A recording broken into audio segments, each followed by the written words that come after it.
To Pakistan کے یار جو کچھ ہے اب امت مسلمہ کی آخری چٹان پاکستان رہ گیا.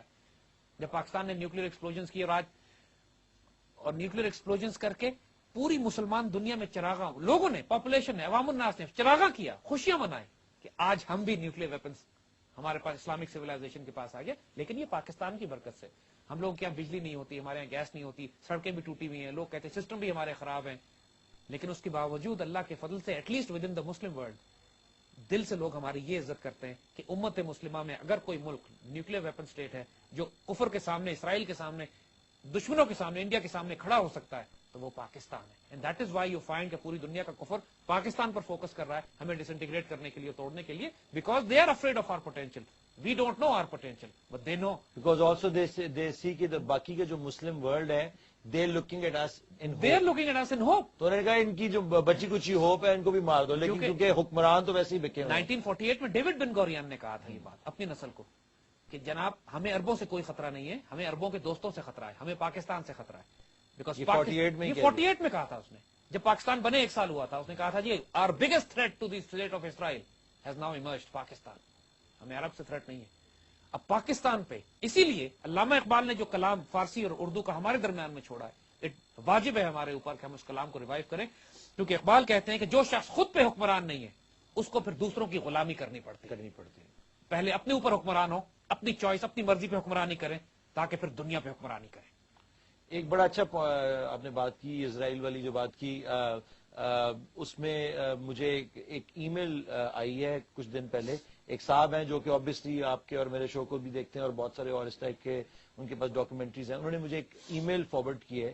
وہ ای میل ہے بلوچستان گورنمنٹ ان ایگزائل, اور ان کا جو ہیڈ آفس ہے اس وقت وہ تیل اویو میں, اسرائیل میں بیٹھے ہوئے ہیں وہ, اور وہ بلوچ حضرات ہیں جو کہ اسرائیل کی مدد سے پاکستان کو کھوکھلا کرے. اور انہوں نے ای میل ایک سرکولیٹ کی ہے پوری دنیا میں, اور انہوں نے یہ کہا ہے کہ یہ ایریاز جو ہیں ہم سے ایران نے لیے ہیں, یہ ایریا ہم سے افغانستان نے چھین لیا, اور یہ جو بلوچستان کا پورا ایریا یہ ہم سے پاکستان نے چھینا ہوا ہے. اب ہم نے ان سے جان چھڑوانی ہے, اور انہوں نے پوری ایک لسٹ لکھی ہے کہ کیا کیا ریسورسز ہمارے پاس ہیں, اور ان ریسورسز سے اگر ہم جب بھی ہم آزاد ہوں گے پاکستان سے تو ہم اس پورے ریجن کے سب سے امیر اور خود مختار اسٹیٹ بنیں گے. 99% بلوچ پاکستان سے محبت کرنے والے لوگ ہیں, جی, پاکستان پر جان دینے والے لوگ ہیں. یہ چند لوگ جن کو ایکسپلائٹ کیا جا رہا ہے, باہر سے استعمال کیا جا رہا ہے, اگر وہ اتنے احمق ہیں, وہ کیا وہ یہ سمجھتے ہیں کہ یہودی اور پوری دنیا کی جو پاور اس وقت دنیا میں ملکوں کو توڑ رہی ہیں, اس ملک پہ قبضہ کرنے کے بعد ان کو حکمران بنا دیں گے؟ بالکل نہیں ہوگا. ایڈیٹس. یہ بالکل ہونے والا نہیں ہے. اور یہ جو لوگ بھی ہیں جو بھی اس طرح سوچ رہے ہیں, یہ ایک بہت بڑی گیم ہے. Please get out of this. یہ جو illusion کریٹ کیا گیا آپ کو دنیا میں. We'll be right back after this break. Welcome back. We'll just go right back at this conversation. دیکھیے اب جس طرح بات ہوئی کہ سیلف ریسپیکٹ خودی کی بات ہو گئی کہ اپنی عزت نفس کی حفاظت کرو, بھیک نہیں مانگو. اس کے بعد کہا مقصد تمہارا جب ایک ہے تو اپنے آپ کو سیلف ڈسپلن کرو, کیونکہ عیاشی اور آرام طلبی کی زندگی جو تم گزار رہے ہو اس کو کنٹرول کرنے کا طریقہ شریعت نے یہ بتایا کہ وہ جو دین کے ارکان ہیں, دین کے اراکین جو ہیں, کلمہ طیبہ, نماز, روزہ, حج اور زکات, تم ان پر اپنے آپ کو لے کر آؤ, ڈسپلن کرو اپنے آپ کو, کیونکہ یہ تمہاری زندگی کو ڈسپلن بھی کریں گے, اس کی اسپرچل ڈائمینشن بھی ہے, تمہیں آرگنائز بھی کریں گے, تم کو ٹف بھی بنائیں گے تاکہ دنیا کے آنے والے چیلنجز کا تم مقابلہ کرو. بڑا خوبصورت شعر ہے, کہتے ہیں لا الہ صدف ہے اور نماز گوہر. یعنی لا الہ جب تم کہتے ہو, لا الہ کلمہ جب تم پڑھتے ہو تو یہ سی پی ہے, اور نماز اس کے اندر وہ موتی ہے, جو موتی اس کے اندر پیدا ہوتا ہے کہ مسلمان کے قلب کے لیے نماز حج اصغر ہے, یعنی چھوٹا حج. جو نماز تم پڑھتے ہو اس کی مثال ایسے جیسے تم حج کر رہے ہو, ایک حج اصغر ہے تمہارے لیے. کیونکہ جب تم لا الہ الا اللہ کہتے ہو تم اللہ کے علاوہ ہر فورس کو ریجیکٹ کرتے ہو. لا الہ کا مطلب تو سمجھو نا, لا الہ کا مطلب ہے کہ دیر از نو گاڈ. اس کا مطلب ہے کہ تم نے دنیا کے ہر گاڈ کو, ہر خدا کو, چاہے کمیونزم ہو, کیپٹلزم ہو, ڈکٹیٹرشپ ہو, ڈیموکریسی ہو, روپیہ ہو, پیسہ ہو, بینکنگ سسٹم ہو, نیشنلزم ہو, جو دنیا کا گاڈ تمہارا اپنا, تمہاری اپنی ایگو ہو, تمہارا اپنا خاندان ہو, جائیداد ہو, دولت ہو, روپیہ ہو, پیسہ ہو, تمہارا اپنا رینک ہو, سٹیٹس ہو, تمہارا خاندان ہو, تمہاری بی ایم ڈبلیو ہو, یا تمہارا 2000 گز کا پلاٹ اور مکان ہو, تمہاری فیکٹری ہو, یا تمہارے مزار اور تمہاری جاگیر ہو, جس چیز کو تم نے خدا بنایا ہوا ہے. اسی خدا کا کانسیپٹ صرف وہ لکڑی پتھر کا بت نہیں ہوتا ہے. انسان نے بہت سارے خدا بنائے ہوتے ہیں دنیا میں کہ جن کو پوچھتا ہے انسان کو، جن کو، کیونکہ خدا کی ڈیفینیشن کیا ہے کہ جب وہ اللہ اور رسول کو بھول جاتا ہے اور ان چیزوں کو پرائرٹی دیتا ہے تو یہ چیزیں اس کا خدا بن جاتی ہیں. بالکل. تو اقبال کہتے ہیں کہ لا الہ تمہارا وہ صدف ہے. ایک دفعہ تم اپنا کلمہ تو ٹھیک کرو یار، ریئلائز انٹلیکچولی کہ میں نے دنیا کے سارے خداؤں کو ریجیکٹ کر کے I will come to one God. There is no God but اللہ سبحانہ و تعالیٰ. باقی خدا کا مطلب ہم سمجھتے ہیں کہ لکڑی اور پتھر کا ہوتا ہے. نو، جیسے ہم نے عرض کیا کہ ہماری دنیا میں ہر وہ چیز جو آس پاس پھیلی ہوئی ہے جس کی وجہ، جس نوکری کی وجہ سے آپ حرام کام کرتے ہو، جس نوکری کی وجہ سے آپ اللہ کا حکم توڑتے ہو، جس خاندان، جس بیوی کی وجہ سے، جس روپے پیسے کو بچانے کے لیے آپ حرام کام میں ملوث ہوتے ہو اور ملک و قوم اور اللہ کے دین کے ساتھ خیانت کرتے ہو، وہ سارے خدا بنائے ہوئے ہیں آپ نے. They are all gods. جس طرح خانہ کعبہ کے اندر 360 بت رکھے ہوئے تھے، ہر قبیلے نے اپنا ایک بت رکھا ہوا تھا، اسی طرح آج بھی ہمارے دلوں میں اور ہمارے معاشرے میں 360 بت ہیں، اور ایک ایک بت توڑنا پڑتا ہے جا کے. کسی کوئی بہت حسین و جمیل ہوتا ہے تو اپنی خوبصورتی کو بت سمجھنے لگتا ہے، کسی کو علم بہت ہوتا ہے تو اس کا علم بت بن جاتا ہے اس کا، کسی کے پاس دولت ہوتی ہے وہ اس کا بت بنتا ہے. تو اقبال کہتے ہیں دیکھو ایک دفعہ اس بت کو توڑو پھر نماز کی طرف آؤ، کیونکہ نماز تمہیں کنیکشن جوڑتی ہے تمہارا اپنے اللہ کے ساتھ. You remain one on one relation ship with your God. ایک دفعہ اپنے اللہ سے ایسا تعلق تو بنا جس اللہ سے تم نے طاقت لینی ہے، اسپرچل فورسز لینی ہے، اختیار لینا ہے، جس سے تم نے یہ کہنا ہے کہ میری تقدیر یہ ہونی چاہیے، جو کائنات کا بادشاہ ہے. اگر تم نے اس سے ہی تعلق قائم نہیں کیا تو اپنی فورسز کہاں سے لے کر آؤ گے؟ اور جب تم حج پہ جاتے ہو وہ تو بہت سال میں ایک دفعہ ہوتا ہے، لیکن دن میں 5 دفعہ جب تم، یا تہجد کے وقت چھٹے وقت تم کھڑے ہو کے جب تم نماز پڑھتے ہو، یہ ہر نماز تمہارے لیے ایک حج ہوتا ہے. یہ تمہیں ڈسپلن کرتا ہے. صبح اٹھنا پڑتا ہے نا، فجر پہ اٹھنا ہے، ظہر پہ اٹھنا ہے، عصر پہ، مغرب پہ، عشاء پہ. unless you organize your life like this, unless you make a direct contact with Allah subhanahu wa ta'ala, unless you break all those gods that you have created around yourself. اور سب سے بڑا گاڈ انسان کی اپنی انا ہوتی ہے، ego, the false ego جس کی ہم نے بات کی تھی، ناٹ دا پازیٹو خودی. خودی کو تو ڈیولپ کرنا ہے کیونکہ خودی کا بیسس اور سورس قلب ہے. اور سب خودی کو، جیسا میں نے پہلے بھی آپ سے ایک شو پہ سوال پوچھا تھا، کیا خودی کو انگریزی میں سپر ایگو میں ٹرانسلیٹ کیا جا سکتا ہے؟ علی، اس ایشو یہ ہے کہ بہت سارے ہمارے دین کے اور قرآن اور سنت کے الفاظ ایسے ہیں کہ جن کے انگلش میں ٹرانسلیشن ہے ہی نہیں. تقوی کی ٹرانسلیشن آپ گاڈ فیئرنگ تو نہیں کر سکتے صرف آپ. مومن کی ٹرانسلیشن صرف بلیور نہیں ہے. احسان کی ٹرانسلیشن کیا کریں گے یار، انگلش میں لفظ ہی کوئی نہیں ہے اس کا. انگریزی زبان تو بہت کمزور ہے ان معاملات میں. یہ تو ایسے ایسے لفظ ہیں کہ جن پر کتابیں لکھی جا سکتی ہیں ایک ایک لفظ کو ڈیفائن کرنے کے لیے. اسی طرح جو لفظ خودی ہے، اسی طرح جو لفظ انسان کی حقیقت انسانیہ کی ڈیولپمنٹ ہے، اس کو صرف ایگو یا سیلف ایگو یا ہائر ایگو میں ٹرانسلیٹ نہیں کیا جا سکتا. اس کو مارجنلائز بھی نہیں کیا جا سکتا. مارجنلائز کیا جا سکتا ہے. دا پوائنٹ از، اب اقبال پروسیس بتانے پر آ گئے ہیں کہ انسان اپنی ایگو کو ڈیولپ کس طرح کرتا ہے، فوکس کس طرح کرتا ہے، جس کے لیے now he has moved on to شریعت. کہ شریعت کے دائرے میں جب تم آتے ہو تم پاکیزہ ہو جاتے ہو، تم پیور ہو جاتے ہو. It's a protection, it's a barrier جو تمہاری حفاظت کرتی ہے دنیا کے سفر میں.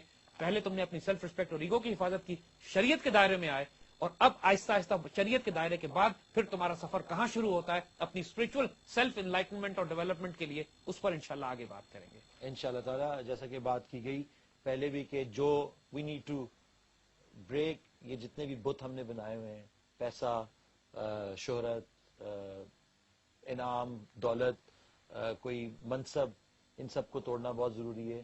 Just to get to the source, to have a purpose and be united on that purpose. Thank you very much for joining us on this show. This revolution will continue and it will be televised.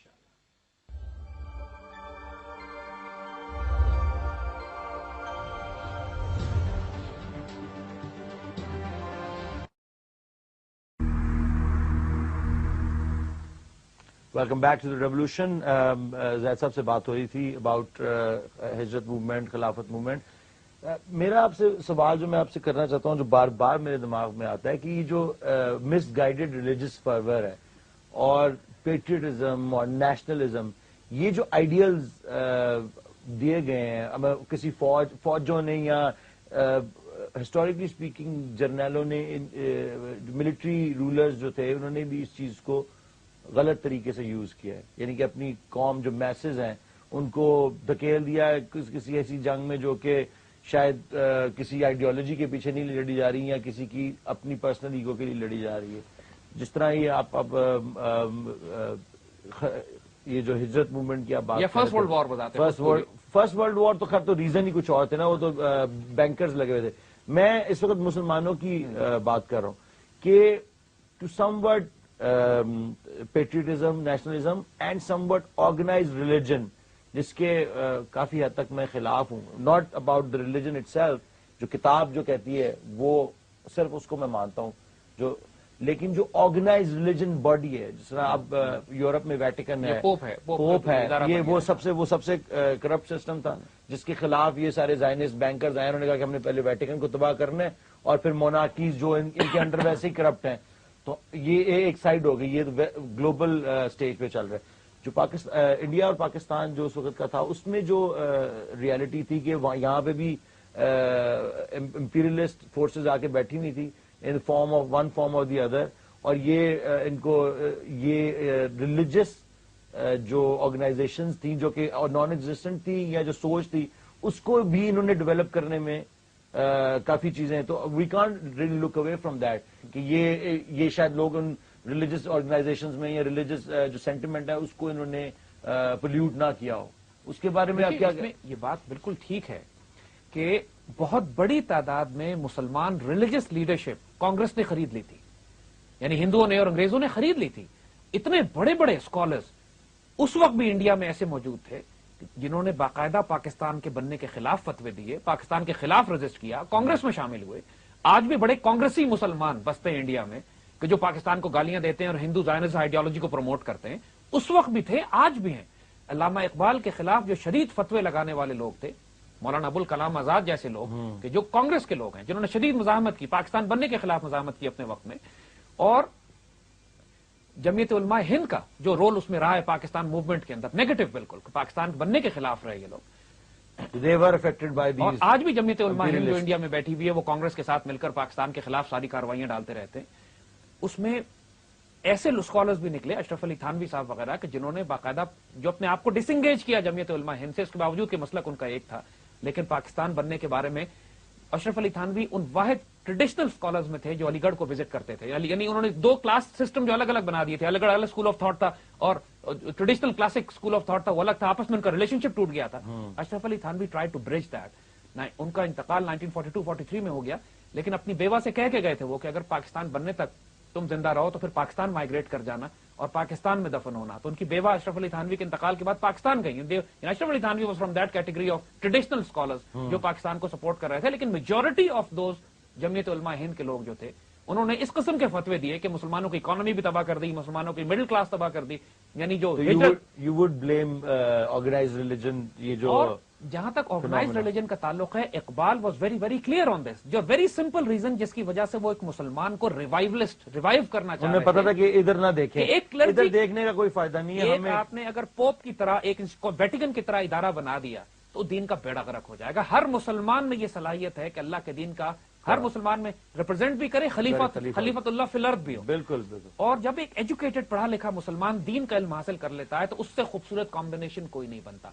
اور یہاں clergy نہیں ہوتی, cult نہیں بنتے, وہاں پہ theocracy کا وہ کانسیپٹ نہیں ہوتا کہ ایک خاص کلاس رول کرے گی اسلام کے ٹھیکیدار بن کے اسلام کو ریپرزینٹ کرنے کے لیے. لیکن ساتھ ساتھ اسی وجہ سے وہ نوجوان طبقے سے کہتے ہیں کہ تم دین کا علم حاصل کرو. یہ تم اگر دین پر کمنٹ کرو گے بغیر دین کا علم حاصل کیے بغیر, اگر تمہاری فکر خام ہوگی, اگر تمہاری سوچ کمزور ہوگی, تم نے دین کا علم حاصل نہیں کیا ہوگا, اپنی خودی کو بیدار نہیں کیا ہوگا, اپنی سیلف ریسپیکٹ کی حفاظت نہیں کی ہوگی, شریعت پہ نہیں چلتے ہوگے, اس کے بعد اگر تم دین کے معاملات میں دخل دینے کی کوشش کرو گے تو تم فساد کریٹ کرو گے. جب بھی آپ کو یاد ہوگا کہ پچھلے پروگرام میں جو ہم نے سسٹم ڈسکس کر رہے تھے کہ اقبال نے جب اسرار خودی بلڈ کی تو اس میں بہت امپورٹنٹ ایسپیکٹ جس کے اوپر وہ پہنچے تھے کہ ایک دفعہ جب تک فوکس ڈسکس کرو, اپنی نیت درست کرو, اپنی ویلیوز کو ڈیفائن کرو کہ میں نے کیا کرنا ہے, پھر اپنی سیلف ریسپیکٹ کی حفاظت کرو, بھیک نہ مانگو, سوال نہ کرو, اپنے آپ کو عزت نفس, خودداری اور غیرت کی حفاظت کرو, اچھا مسلمان بنانے کے طریقے کا, اور اس کے بعد شریعت پہ آؤ. یعنی آج ہم جن ایشوز کو ڈسکس کرنا تھے کہ اقبال نے اس کے بعد جو ایشوز کی بات کی کہ اب اس کے بعد تمہارے سٹیپس کیا ہوں گے. آپ کو یاد ہے پچھلے پروگرام میں ہم نے یہ بات کی تھی کہ سٹارٹ انہوں نے لا الہ الا اللہ سے کیا تھا کہ پہلے اپنا کلمہ ٹھیک کرو. وہ تمام خدا جو تم نے اپنے معاشرے میں اپنے زمانے میں بنائے ہوئے, پہلے لا الہ درست کرو اور اس کے بعد شریعت کے وہ جو 5 اراکین اسلام ہے اس پر آؤ, اور پھر ہم تمہیں آگے اس سے لے کے چلیں گے. وہ سارے پروسیس اب ہم ڈسکس کریں گے. We're gonna take a break.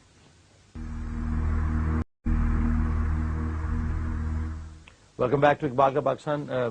حکیم صاحب اسی کو آگے اور ڈسکس کرتے ہیں کہ جتنا جو بات میں پوائنٹ آؤٹ کر رہا تھا کہ شاید آرگنائز ریلیجن نے آرگنائز باڈی آف ریلیجن جو بن جاتے ہیں ٹھیکیدار بن جاتے ہیں اسلام کے یا کسی بھی ریلیجن کے, انہوں نے اسلام کو زیادہ نقصان پہنچایا ہے بجائے کہ صہیونی طاقتیں یا امپیریل فورسز جو بھی اور other forces even Christian forces جو بھی, اور اس وقت جنگیں بھی چل رہی تھیں بہت ساری. تو آپ اس سے ایگری کرتے ہیں؟ جس میں تمام ہے everything that becomes an organise cult, چاہے وہ آرگنائزڈ اکانومی ہو جو کلٹ بن جائے, جو کنٹرول کرے, ان کا بینکنگ سسٹم ہو, ان کا انڈسٹریل ملٹری کمپلیکس ہو, ان کا کیپٹلسٹ کمیونسٹ اکنامک ماڈل ہو, یا آرگنائز ریلیجن بن جائے, یہ گروپ آف پیپل جو ٹھیکیدار بن جائیں, چاہے وہ کرسچینٹی میں ہو, جوڈیزم میں ہو یا اسلام میں ہو, وہ پرابلم کریٹ کریں گے. اللہ کے دین میں مساوات ہے, وہی ہم آگے آپ کو بتاتے ہیں کہ کیا سلسلہ ہے. کہ اقبال جب اسی لیے پڑھے لکھے مسلمانوں کو, نوجوان طبقے کو جب وہ ایڈریس کرتے ہیں تو ساتھ ساتھ وہ یہ بھی ایمفسائز کرتے ہیں کہ تم اس سارے معاملات کو نہیں چل سکو. اس کا مطلب یہ نہیں ہے کہ تم ماڈرن ہونا چاہتے ہو, جدید دور کے تقاضے پورا کرنا چاہتے ہو تو تم شریعت کو ترک کر دو. نو, تمہیں شریعت پر آنا پڑے گا. You have to be educated on your دین. یو ہیو ٹو انڈرسٹینڈ کہ دین کے لاز کیا ہیں, اس کی پریکٹسز کیا ہیں, اس کی عبادات کیا ہیں, بیکاز ان کی ایک وزڈم ہے جو تمہاری سیلف کانشیس کو, تمہارے وجود کو, تمہارے خودی کو, تمہارے اندر غیرت کی حفاظت کرنے کے لیے بنائے گئے ہیں یہ سسٹمز. تو اسی لیے جب وہ پہلے بات کرتے ہیں کہ جب لا الہ کی بات کرتے ہو اور اپنے اندر سارے خدا توڑو, سارے بت کو توڑو جو تمہارے زمانے میں بنے ہوئے ہیں, کہیں کسی جیسے ہم نے عرض کیا کسی کا بت روپیہ ہے, کسی کا پیسہ ہے, کسی کا خاندان ہے, کسی کا عہدہ ہے, کسی نے رینکس, گاڑیاں, جائیدادیں, زمینیں, گھوڑے, کاریں, یہ بت بنائے ہوئے لوگوں نے. جب تم لا الہ کہہ کے سارے بتوں کو نگیٹ کرتے ہو اور اس بات کو مانتے ہو کہ اللہ محبوب, مقصود, مطلوب, خدا, میرے لیے قانون بنانے والا, جس کو میں فالو کروں گا, جس سے میں پیار کروں گا, وہ صرف اللہ کی ذات ہے, تو اس کی بات تمہارے لیے لازم ہے کہ اگلے سٹیپ پہ آؤ جو نماز ہے. اور نماز کے بارے میں پھر اقبال نے کہا کہ نماز وہی ہے کہ قلب مسلم را حج اصغر است, کہ حج اصغر نماز, کہ نماز کی حیثیت ایسے ایک مسلمان کے دل کے لیے کہ جیسے وہ ایک حج کر رہا ہے, حج اصغر کر رہا ہے. ایک حج کرتے ہو تو تم اللہ تعالیٰ کے پاس جاتے ہو, ایک پورا ریچول ہے جو کرتے ہو, اور ہر روز دن میں تم 5 دفعہ وہ حج کرتے ہو اپنے گھر میں بیٹھ کے جب تم نماز قائم کرتے ہو. اور کہا کہ نماز مسلمان کے ہاتھ میں ایک ایسے خنجر کی طرح ہے کہ جو بے حیائی, سرکشی اور ناپسندیدہ چیزوں کو قتل کر دیتی ہے. یعنی قرآن کی جو آیت ہے کہ ان الصلاۃ تنہی عن الفحشاء والمنکر, کہ نماز جو ہے وہ روکتی ہے فحاشی اور برائی اور بدکاری اور بری چیزوں کے ساتھ. اگر تم نماز کو اس کی اسپرٹ کے ساتھ, اس کی روح کے ساتھ پڑھو کہ جس میں تم اللہ کے سامنے مخاطب ہو, اللہ تمہارے سامنے, بات کرو اللہ سے اس طرح جس طرح ایک بندہ اپنے اللہ سے یا ایک دوست سے بات کرتا ہے, تو جب تم اس کیفیت کے ساتھ اس کے سامنے جاؤ گے تو تمہاری زندگی میں انقلابی تبدیلی آئے گی. Spiritual change is begun to come. فحاشی, برائی, بدکاری, وہ تمام ایسپیکٹس, کیونکہ جب تم 5 دفعہ رب کے آگے رپورٹ کرو گے جا کے کہ میں کاروائی کیا ڈال کر آیا ہوں اپنی زندگی میں, تو تمہیں خود شرم آئے گی کہ what am I doing, I need to behave, I need to going in front of my friend, کم از کم اپنے آپ کو اتنی پیور فارم میں تمہیں لے کے جاؤں. یا غلطیاں ہو جاتی ہیں تو جا کے معاف کرواؤں اس سے کہ یار غلطی ہوگی, اللہ معاف کر دینا, یار بندہ آپ کا, لیکن میں بندہ ہوں, آپ میرے رب ہیں, I acknowledge, I surrender myself to you. تو یہ اقبال بتاتے ہیں کہ جب تک تم شریعت کی پابندی پہ نہیں آؤ گے, تمہاری خودی کی حفاظت نہیں ہوگی. یہ ساری چیزیں ڈیزائن کی گئی ہیں تمہاری خودی کی حفاظت کے لیے. اور کہتے ہیں پھر روزے پہ آئے, کہتے ہیں روزہ جو ہے بھوک اور پیاس پر شبخون مارتا ہے اور تن پروری کے قلعہ خیبر کو توڑتا ہے. دس از فیسنیٹنگ. تن پروری کے قلعہ خیبر پر توڑتا ہے. دیکھو یہودیوں کا قلعہ خیبر تھا جس کے اندر یہودیوں نے اپنے آپ کو چھپا کے رکھا ہوا تھا مدینے کے نارتھ میں. تو اقبال نے مثال یہی دی ہے کہ جس طرح یہودیوں نے اپنے کفر کو چھپایا ہوا تھا اپنی مضبوط دیواروں میں, اسی طرح انسان اپنے نفس کو, اپنی شیطانیت کو پالتا ہے جب وہ اپنے جسم کو پالنا شروع کرتا ہے, جب وہ سینشول باڈیلی ڈیزائرز کے پیچھے بھاگتا ہے, جب وہ سارے کام صرف اس لیے کرتا ہے کہ میں روپیہ کماؤں, دنیا میں میرا سٹیٹس ہو, میرا جسم آرام کرے, میرے جسم کو سکون ملے, اپنی ہر desire, every lust, every desire that he has in his body, وہ اس کو پورا کرنے کی کوشش کرتا ہے. تو یہ ایک ایسا خیبر کا قلعہ بن جاتا ہے کہ جو ایک اس کے کفر کو پال رہا ہوتا ہے. اور اس خیبر کے قلعے کو توڑنے کے لیے اللہ نے جو ویپن سسٹم رکھا ہے وہ روزہ ہے. جب تم روزہ رکھتے ہو تو تم اپنی ڈیزائرز پر قابو پانے کی تربیت حاصل کرتے ہو. کھانا پینا چیزیں سب سامنے رکھی ہوئی ہیں, تمہارے پاس اختیار بھی ہے, طاقت بھی ہے, لیکن تم اپنی بھوک, اپنی پیاس, اپنی سینشل پلیجرز کو روک رہے ہو اس لیے کہ اللہ کا حکم دیا, اللہ نے کہا ہے مجھے.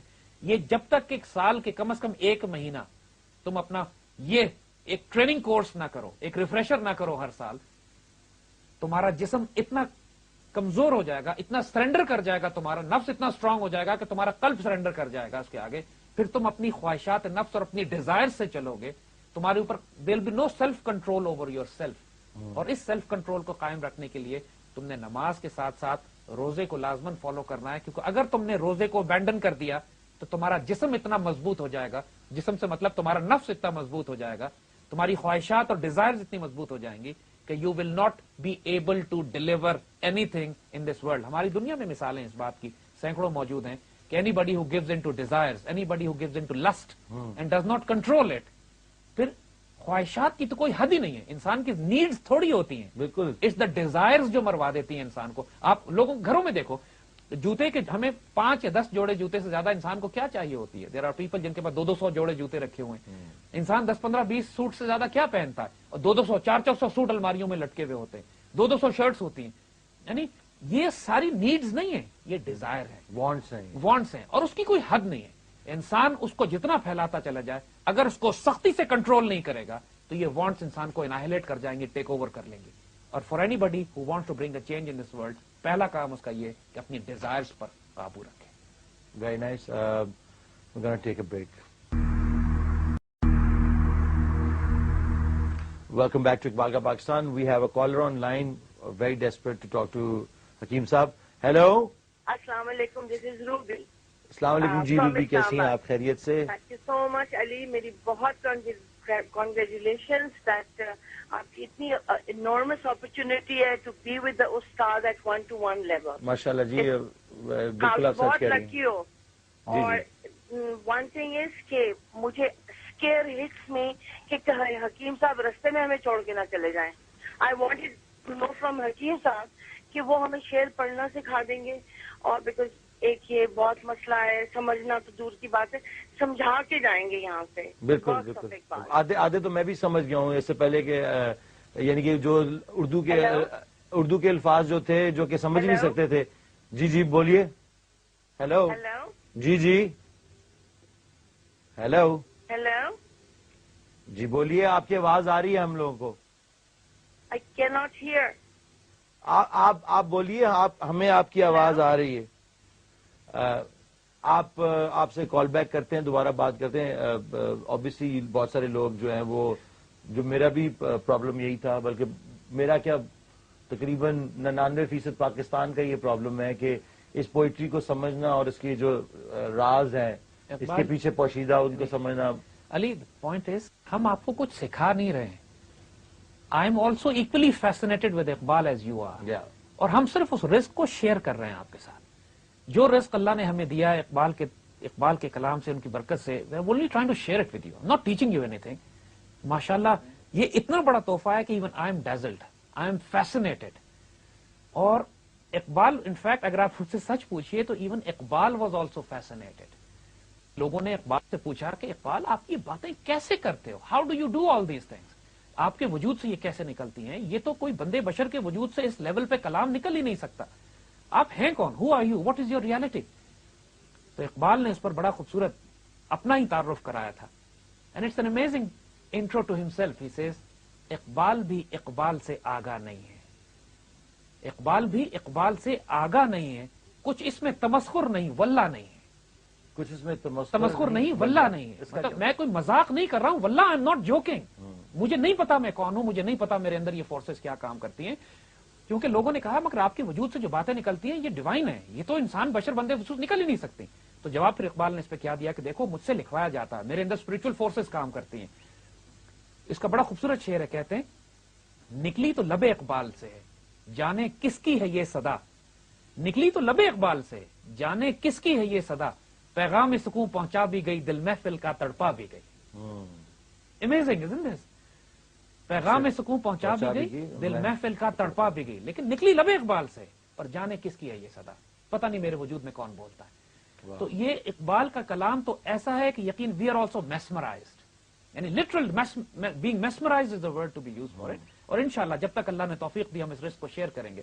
تو آئیے ہم بات کر رہے تھے اس وقت اقبال نے جو پھر نوجوانوں کو جب یہ بتایا کہ تم شریعت کی پابندی پہ آؤ, اپنے دین کو سیکھو اور اس کی وزڈم سمجھنے کی کوشش کرو کہ یہ خالی ریچول نہیں ہے, ہر ریچول کے پیچھے ایک امیزنگ ڈیوائن وزڈم ہے. کہ جس طرح تم نماز پڑھتے ہو تو نماز تمہارے لیے حج اصغر کا درجہ رکھتا ہے, تم روزہ رکھتے ہو تو تمہارے اندر سیلف کنٹرول اور سیلف ڈسپلن جو پیدا ہوتا ہے کہ تم اپنے نفس کے شیطان کو جو قابو کرتے ہو, جو خیبر کے قلعے توڑتے ہو اپنے وجود میں, جو بڑے بڑے بت تم نے بنائے ہوتے ہیں ان کو توڑنے کے لیے تم کو روزے کی ضرورت ہے. پھر وہ حج پہ آتے ہیں, بہت خوبصورت فرماتے ہیں کہ حج جو ہے وہ مومنوں کی اصل ایسنس کو, فطرت کو ڈیولپ کرتا ہے. لیکن اس کا فائدہ کیا ہوتا ہے؟ فائدہ وہ یہ کہتے ہیں کہ حج ایک ہجرت کا سبق دیتا ہے, آپ کو یہ سکھاتا ہے کہ اللہ کے دین کے لیے اپنے گھر سے نکل کر ہجرت کرنی ہے اور ٹریول کرنا ہے, جہاں بھی جانا پڑا ہم جائیں گے. ہمارے بزرگوں نے ہجرت کی, مکے سے مدینے مسلمانوں نے ہجرت کی. اور دوسرا سبق جو حج دیتا ہے جو بڑا غیر معمولی ہے, دیکھیے یہاں پولیٹیکل ڈائمینشن اس کی کتنی ہے کہ حج وطن سوز ہے, وطن کو جلا دیتا ہے. یعنی یہ جو ویسٹرن اکنامک پولیٹیکل سسٹم نے وطن کا کانسیپٹ بنا دیا ہے کہ انسانوں کو وطن میں جیوگرافی میں توڑ دیا ہے, محدود کر دیا ہے. جب تم حج پہ پہنچتے ہو 40 لاکھ مسلمان پوری دنیا سے جمع ہوتے ہیں, وہاں کسی کی کوئی نیشنلٹی نہیں ہوتی ہے, only unity of purpose, unity of purpose. اور اقبال نے اس پہ بڑا خوبصورت شعر, ایک اور مقام پہ ان کا شعر اس معاملے پہ ہے کہ اس کا ہم ترجمہ کرتے ہیں, مفہوم بتاتے ہیں کہ یونائٹڈ نیشنز کو اسلام نے یہ پیغام دیا کہ تم اقوام متحدہ چاہتے ہو یا انسانیت کو متحد کرنا چاہتے ہو, تم قوموں کو اکٹھا کرنا چاہتے ہو, ملکوں کو اکٹھا کرنا چاہتے ہو یا انسانیت کو کلیکٹ کرنا چاہتے ہو. جو حج کا پیغام ہے وہ یہی ہے کہ پوری کلیکٹو انسانیت ایک وجود ہے. کسی انسان میں, گورے کالے میں, کسی نیشنلٹی میں, کسی ایتھنک گروپ میں, کسی لسانی گروپ میں, کسی فرقے میں, کسی گروہ میں کوئی فرق نہیں ہے. اللہ کے حضور تم سب انسان ایک ہو. اس سے بڑا پیغام یونٹی آف ہیومینٹی کا کائنات میں کوئی نہیں ہے جو حج کا پیغام ہے. ایک طرف ہجرت ہے کہ اللہ کی خاطر ہم تکلیف, پوری دنیا سے لوگ سمٹتے چلے آتے ہیں ایک مرکز کی طرف, ایک فوکس کی طرف. اور اس کے بعد وطن سوز, کہ وہ وطن کا کانسیپٹ, نیشنلزم کا جو ویسٹرن کانسیپٹ ہے جو مغرب نے دیا ہے, وہ کانسیپٹ انسانوں کو تقسیم کرتا ہے ایک ملک میں, ایک نام میں, ایک جھنڈے میں. جب تک you would denounce nationalism and patriotism, nationalism کا جو ویسٹرن کانسیپٹ ہے جو مغرب نے دیا ہے, وہ کانسیپٹ انسانوں کو تقسیم کرتا ہے ایک ملک میں, ایک نام میں, ایک جھنڈے میں. جب تک you would denounce nationalism and patriotism, the western concept, Iqbal نے اس کو ڈیفائن کیا ہے کہ ماڈرن سیاست کی زبان میں وطن اور ہے, دین کی زبان میں وطن اور ہے. یہ تو وہی آپ کی آنکھوں کے آگے پردہ ڈال دیا گیا ہے. تو مدینے کی جو ریاست تھی وہ بھی تو ایک وطن تھا, ایک ملک تھا, لیکن وہ وطن ایک آئیڈیالوجی کے نیچے تھا, وہ وطن ایک آئیڈیالوجی کو ریپرزینٹ کرتا تھا.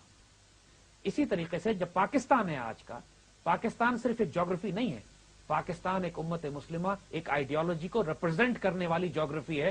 یہاں پر پاکستان سے پیار کرنا این دین کا حصہ ہے. It's part of our faith to love this land. جس طرح to protect Medina and to love Medina is part of our faith. آج کے دور میں جو مدینہ ہے, آج کے دور میں جو بیس ہے کہ جہاں پہ مسلمانوں کو ری گروپ کر کے, ری آرگنائز کر کے, اور مسلمانوں نے دنیا میں جو اپنا مقام اور سٹیٹس دوبارہ حاصل کرنا ہے, وہ ری گروپنگ بیس پاکستان ہے. آپ کے کہنے کا مطلب یہ ہے کہ پاکستان جو ہے ایز اے جو وطن, ایز اے آئیڈیالوجی, اپنا فلسافیکل ریلیجس جو ہماری ایک ہوم گراؤنڈ ہے, مدینہ جو ہے, ریلیجس مدینہ اور آئیڈیالوجی پہ جو ملک بنا ہے وہ تو یہ اگر مسلمانوں کے پوائنٹ آف ویو سے اور اس پوری لائٹ میں دیکھا جائے تو we are suppose to expand into other areas of, جو کہ ضیاء الحق نے بھی کوشش کی تھی, جس کی وجہ سے جو کہ مسلمانوں کا کانسیپٹ آف خلافہ ہے, which is going to expand. مدینہ ایک چھوٹی سی ریاست تھی جو ایکسپینڈ کرے. پہلے اس کی آئیڈیالوجی نے ایکسپینڈ کیا, اس کے بعد اس کی جیوگرافی نے ایکسپینڈ. لیکن ابھی تو یہ ڈر ہے نا کہ یہ اپنی جگہ سے سکڑ ہی, اللہ کے فضل سے کوئی سکڑنے والا پاکستان نہیں بنا. جو سکڑنا تھا وہ ہم سکڑ گئے, اب پھیلنے کا وقت ہے. اور دس از پریسائسلی دا ریزن کہ آج 100 سال کے بعد اقبال کا اسرار خودی اور رموز بے خودی جو ہے, اللہ تعالیٰ دوبارہ اس کو ریوائیو کر رہا ہے کہ this is the way forward for Pakistan. Pakistan آج کا مدینہ ہے. پاکستان اللہ کے رازوں میں سے ایک راز ہے, ہسٹوریکل میریکل ہے کہ جو کریٹ کیا گیا ہے فار سرٹن آئیڈیالوجی, اور وہ آئیڈیالوجی اسرار خودی اور رموز بے خودی میں اس پاکستانی قوم کو اقبال کی طرف سے تحفہ ملا, which will discuss and onwards. جزاک اللہ. آپ جو باتیں کرتے ہیں اتنی پر امید باتیں ہیں, اور کیونکہ بیسکلی ہماری جنریشن کا پرابلم یہ ہے کہ ہم امید چھوڑ چکے ہیں کہ یہ زائنس, یہ وہ ورلڈ سسٹم جو ہے ہمارے پر مسلط کر دیا گیا ہے.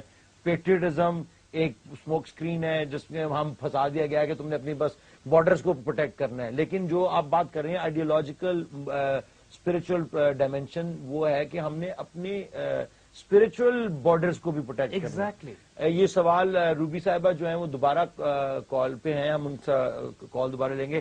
ہیلو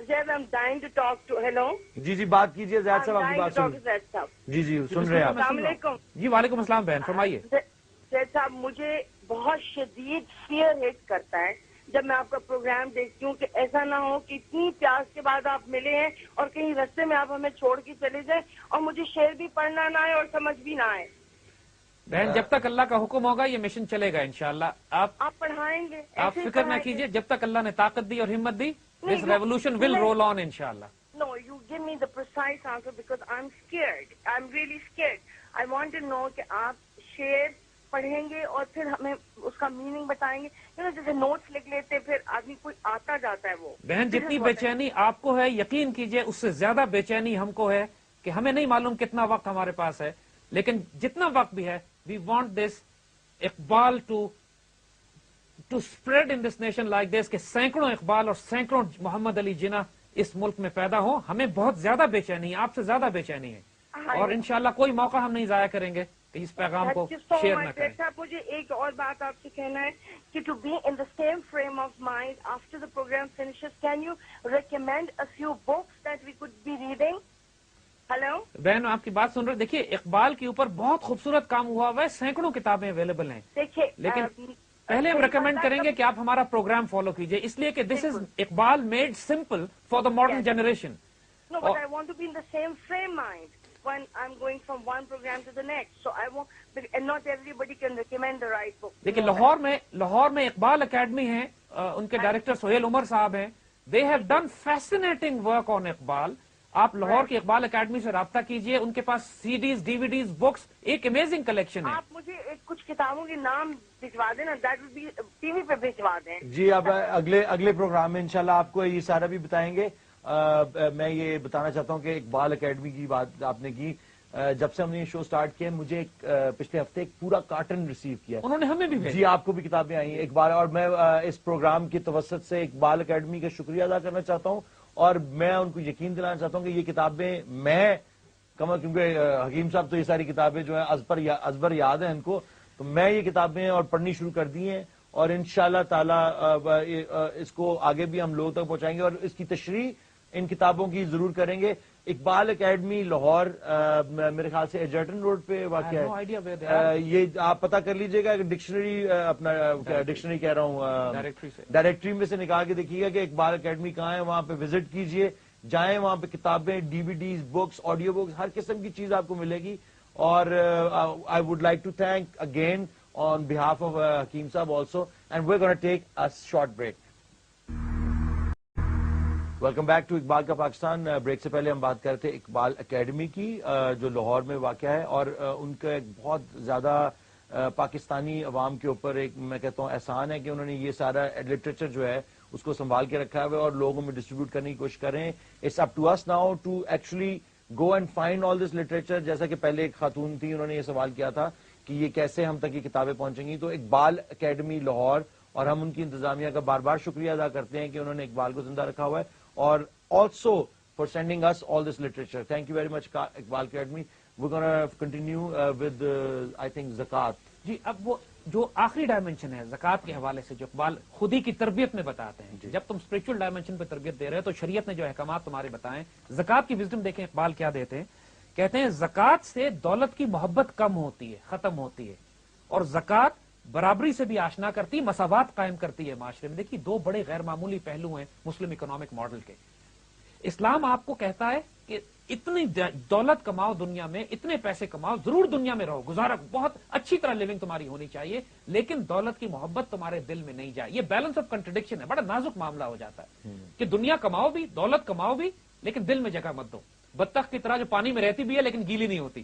یہ کیسی پرفارمنس ہے جو تمہیں اس دنیا میں دینی ہے, کیونکہ زکات دینے کا مطلب یہ ہے کہ تمہارے پاس سیونگز ہیں, دولت تم نے رکھی ہوئی ہے, جبھی تو تم زکات دیتے ہو نا, لوگوں کی ہیلپ کر رہے ہو آگے, اور کیونکہ زکات دینے سے تم اس قابل ہوتے ہو کہ لوگوں کی مدد کر سکو, وہ لوگ جو اس قابل نہیں ہیں. تو مسلمان اکنامکلی بھی اسٹیبل ہونا ضروری ہے. زکات دینا ہمارے دین کا حصہ ہے. مسلمان دینے والا ہوتا ہے, لینے والا نہیں ہوتا. مسلمان کو بھیک منگا نہیں ہونا چاہیے, فقیر اور پھٹے ہوئے اتنا مسکین اور عاجز نہیں ہونا چاہیے کہ نہ اپنی مدد کر سکے نہ دوسروں کو کھلا سکے. ایک اچھا مسلمان جب ایمان میں اسٹرینتھ ہوتی ہے, فزیکل اسٹرینتھ ہوتی ہے, تو اس میں اکنامک اور ملٹری اسٹرینتھ بھی ہونی چاہیے. یہ اقبال اسی وجہ سے ڈفرنٹ تھے دوسرے تمام صوفیہ سے یا دوسرے تمام ان مسٹکس کے ساتھ اور فلاسفرز کے ساتھ کہ جو ترک دنیا کی تعلیم دیتے تھے کہ دنیا چھوڑ کر الگ ہو جاؤ. Iqbal was different. He says no, دنیا میں جاؤ, دنیا کماؤ, دنیا اور جتنی کماؤ تقسیم کرو, اللہ کی راہ میں دو, لیکن دل میں جگہ نہیں دینی. اور دوسرا جو زکات سے ہوتا ہے کہ معاشرے میں مساوات قائم ہوتی ہے, جو امیر اور فرق ہے وہ کم ہوتا ہے. امیر اپنی دولت غریبوں میں تقسیم کرتے ہیں تاکہ جو مڈل کلاس ہے وہ زیادہ ہو, اپر کلاس تھوڑی ہو, لوور کلاس تھوڑی ہو, اور ایک وقت تو ایسا ہے کہ پوری دنیا, پورا سوسائٹی, پورا معاشرہ ایک ہی کلاس ہو, ہر کوئی زکات دینے والا ہو, زکات لینے والے کوئی نہ ہو, زکات مانگنے والے کوئی نہ ہو. یہ کیسے ہو سکتا ہے کہ میں بی ایم ڈبلو میں بیٹھا ہوا ہوں 50 لاکھ 60 لاکھ کی, اور میرے محلے میں ہی 10 لوگ ایسے ہیں جو کھانے کے لیے مر رہے ہوں. اتنا جب ڈفرنس ہو جائے کسی معاشرے میں تو وہاں انقلاب برپا ہوتے ہیں, وہاں فساد ہوتے ہیں, وہاں کرائم آتا ہے, وہاں ظلم ہوتا ہے. اور یہی ہمارے معاشرے کا المیہ ہے کہ جو ٹاپ 5% ہیں they are the ones who are controlling the 90% wealth of this nation. یہ جب انفارچونیٹ المیہ پوری دنیا میں شروع ہو جائے, ملک میں شروع ہو جائے, تو پھر اس ملکوں میں فساد پھیلتے ہیں. اس سارے اکنامک ماڈل کو, معاشرے کے اکنامک امبیلنس کو درست کرنے کے لیے زکات ہے. اگر آپ نوٹ کریں پاکستان میں سارے لوگ اپنی زکات نکالنا شروع کر دیں تو پاکستان میں ایک غریب آدمی بھی باقی نہ بچے. ہمارا بہت بڑا المیہ ہے کہ اسلامک اکنامک ماڈل جو زکات ہے, صدقات ہے, خیرات ہے, وراثت کو تقسیم کرنا ہے, جو عشر ہے, جو غلے پہ صرف ٹیکس اللہ تعالیٰ نے رکھا ہوا ہے, اگر سارے پاکستانی کاشتکار اور پاکستانی انڈسٹریلسٹ اور بزنس اور پیسے والے لوگ زکات دینا شروع کر دیں, ایک غریب آدمی نہ رہے, ملک میں ٹیکس نہ لگانا پڑے, ہمیں کوئی قرض نہ لینا پڑے, تو ہم اتنے خوددار اور غیرت مند ہوں کہ پوری دنیا کو ہم تقسیم کریں. سچائی تو یہی ہے ویسے جو آپ کہہ رہے ہیں, بالکل صحیح کہ ہمیں کسی بینک, کسی آئی ایم ایف, کسی سے کچھ نہ کرنا پڑے, کسی کے سامنے نہ کہ امریکہ تو دے دے. ہم جو تباہ و برباد ہوئے ہیں وہ اسی وجہ سے کہ اقبال نے جو ڈیفائن کیا ہے کہ تم نماز, روزہ, حج, زکات کو ریچول سمجھتے ہو. یہ ریچول نہیں ہے, یہ ہمارے Islamic political economic military model کی فاؤنڈیشنز ہیں. اور اسی لیے جب انسان اپنی سیلف ڈیولپمنٹ اور اویئرنیس کی بات کرتا ہے تو ان فاؤنڈیشنز پر وہ اپنی خودی کو بلڈ کرتا ہے کہ جس سے مسلمان ملت اپنا عروج حاصل کرتی ہے. You can not ignore these fundamental pillars. Very nice. جو آپ نے بات کی کہ میرے ساتھ بھی یہ ایسا واقعہ ہوا کہ جب ایک میں نے مہنگی گاڑی خریدی کہ بہت شوق تھا بچپن سے. میرے والد صاحب بھی مجھے بتاتے تھے کہ میں جب چھوٹا سا ہوتا تھا تو وہ چھوٹی ڈنکی کار لے کے نا گاڑی گھر میں گھماتا رہتا تھا اور ایک امیجنری گاڑیاں چلاتا رہتا تھا. تو سارے ہنستے تھے میرے پر, محلے والے. تو جب میں بڑا ہوا تو میرے اوپر میرا بھی اور میرے کچھ کزنز بھی ہیں جن کو گاڑیوں کا جنون ہے. تو میں نے جب ایک بہت مہنگی گاڑی خرید لی اور پہلے اپنے پیسوں سے, حلال کے پیسے تھے, ان سے خرید کے جب میں نکلا تو مجھے ایک عجیب سی شرم آتی تھی, کیونکہ جہاں میں رہتا ہوں, جن شہروں میں رہتا ہوں, جس سڑک پہ میں جا کر رکتا تھا وہاں پہ فقیر کوئی جو لوگ تھے یا غریب لوگ تھے جو آپ کو حسرت بھری نگاہوں سے دیکھتے. تو مجھے بجائے کہ وہ ایک فیل ہونے کے کہ میں آیا ہوں اور مجھے دیکھو, مجھے شرمندگی ہوتی تھی کہ میں ان سے چھپوں کیسے. اور وہ میرے لیے ایک, یقین کیجئے کہ میرے لیے ایک عذاب بن گیا تھا کہ میں وہاں جانے سے میں کسی کو یار تو آ جا یار میں تیری گاڑی میں چل رہا ہوں, مجھے اپنی گاڑی, یہ نہیں کہ میں ڈرتا ہوں کسی سے یا کچھ, لیکن مجھے ایک عجیب سی شرم آتی تھی. I couldn't put my finger on it, which is a real phenomena. اور اگر انسان کے اندر خوف خدا ہے یا اپنی لوگوں کے لیے محبت ہے یا خدا کی سب کریچرز کے لیے محبت ہے, ہر درخت, پرندے, چونٹیاں یا انسان, سب سے پہلے تو انسانوں کو آپ کو کرنا نا, حقوق العباد کا خیال رکھنا ہے. تو اگر آپ کے اندر یہ چیز ہے تو ضرور آپ پھر بہت زیادہ فیل کرتے ہیں. Thank you very much. آج کا شو جو ہے اس نے it's eye opener again. obviously I hope for other people also, and like we always say, the revolution will be televised. Thank you very much. We'll see you next time.